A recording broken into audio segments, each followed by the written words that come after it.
Bonjour à tous, ici Carlo d'aidersonenfant.com. Bienvenue à ce balado qu'on fait en collaboration avec la Fondation Jeunes en Tête sur les relations amoureuses et sociales. Et je suis très heureux d'accueillir Freshta qui va nous parler de sa relation amicale qui s'est terminée. Freshta, merci d'être avec nous. Merci à vous. Dis-moi, Freshta, comment cette nouvelle personne-là est rentrée dans ta vie? Ça a tout commencé au début de COVID.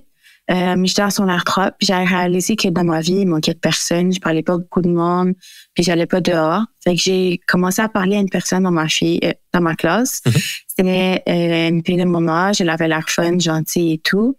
Fait que j'allais la voir. Au début, ça allait bien. On allait faire des sorties que j'avais jamais faites auparavant. Puis c'était des expériences, c'était le fun. Puis avec le temps, j'ai réalisé qu'elle avait des problèmes dans sa vie. Puis elle nous en parlait beaucoup de ces problèmes-là. Puis c'est pas vraiment grave parce que on est des amis. Au début, c'était correct. Mais j'ai réalisé que à un moment donné, nos conversations, c'était vraiment juste ça. Puis je croyais pas que j'étais capable de tolérer ça tous les jours. Ah, je comprends. Puis dis-moi, au début de la relation avec cette personne-là, comment ta famille a réagi? Est-ce qu'ils voyaient ça d'un œil positif, l'arrivée d'une nouvelle amie dans ton cercle?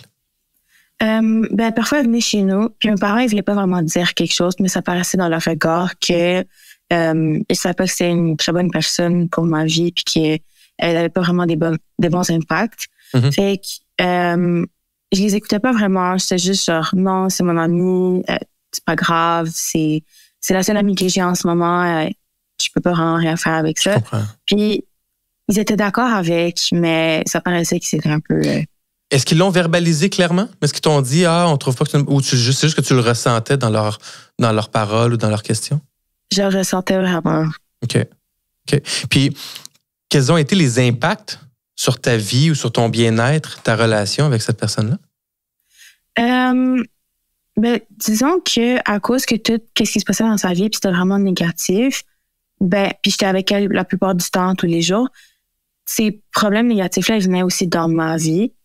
Puis quand elle ne pouvait pas dormir, puis elle m'en parlait, moi aussi, je ne pouvais pas dormir parce qu'il fallait que j'aille l'aide durant la nuit quand elle voulait parler. Fait qu'on ne dormait pas.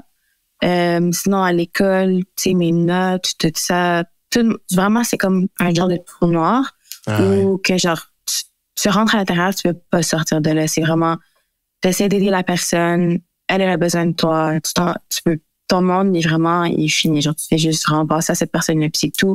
Avec l'école, dormir, ma santé, tout ça. C'est normal. Puis, qu'est-ce qui a mis fin à cette relation-là? Qu'est-ce qui a fait qu'un jour, tu t'es rendu compte que c'était justement un trou noir, que ça te faisait pas de bien la relation, puis qu'il fallait que tu termines? À un moment donné, vers la fin de son intro, elle avait publié une photo sur les réseaux sociaux, puis elle nous avait tag dans la photo, puis elle avait dit qu'elle voulait se suicider à cause des personnes qui étaient taguées dans la photo. Et ouais. Puis déjà là, c'est comme une grosse phrase à dire. Oui. Puis c'est public. Fait que le monde, ils vont sûrement croire que nous, on n'est pas des bonnes amies, que nous, on le soit intimidé ou on lui a dit des trucs mauvais dans sa vie. Fait que déjà là, c'était très public, puis c'était malaisant, puis c'était inconfortable. On est allé la voir, on lui a parlé, puis on lui a dit « Salut, qu'est-ce qui se passe? C'est quoi cette photo? C'est quoi ces publications-là? On comprend pas. » Puis elle a fait comme si de rien n'était. Puis elle voulait pas en parler. Puis, OK, on peut ignorer nos problèmes dans la vie, mais là, c'était un problème qui débordait vraiment, comme si une goutte qui déborde du vin. Là, on pouvait vraiment pas. Fait qu'on est allé la voir, puis on lui a juste dit « Hey, on n'en peut pas, genre, on peut vraiment pas être amis avec toi en ce moment parce qu'on comprend que tu as des problèmes puis on veut pas avoir des problèmes comme ça dans notre vie. Puis déjà que tu fais des commentaires comme ça au public, c'est too much. Tu as été bonne, je trouve, d'aller la voir et de le verbaliser. C'est pas facile à faire. Puis c'est confrontant parce que ça reste une amie. Et j'imagine qu'elle était encore amie pour toi à ce moment-là. Est-ce que ça a été un moment difficile ou au contraire, c'était tellement évident que ça devait se faire que ça a été facile à faire? Je crois que j'étais tellement tannée que ça a juste explosé. Okay. Comme, oui, je voulais l'écouter, mais en même temps, c'est comme une bombe qui tiquait à chaque fois. Puis là, quand elle a tagué, puis j'ai reçu la situation, c'est vraiment juste, OK, je dois aller la parler, c'est la fin, je suis tannée. C'est ça, il y avait comme je présume, un build-up aussi avant. Là. Tu commençais déjà à le ressentir, puis ça a été la goutte qui a fait déborder le vase.